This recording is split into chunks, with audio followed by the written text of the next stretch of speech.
अगर आपको पुरानी से पुरानी खांसी है, पुराने से पुराना दमा अस्थमा है या फिर अर्थराइटिस है, ऐसी दवाई बताऊंगा भाई, ज़्यादा दिन नहीं खानी पड़ेगी, बीमारी इंशाल्लाह जड़ से ख़त्म हो जाएगी।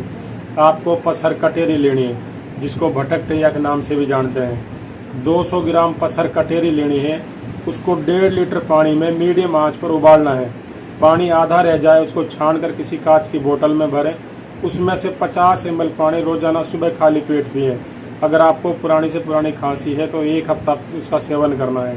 अगर दमा अस्थमा है तो 20 दिन सेवन करना है। अगर आपको अर्थराइटिस है तो 1 महीना उसका सेवन करना है। ज़्यादा ऑयली चीज़ों का, ठंडी चीज़ों का इसमें परहेज करना है। इंशाल्लाह आपको बिल्कुल भी इन तीनों बीमारियों से नहीं रहेंगे।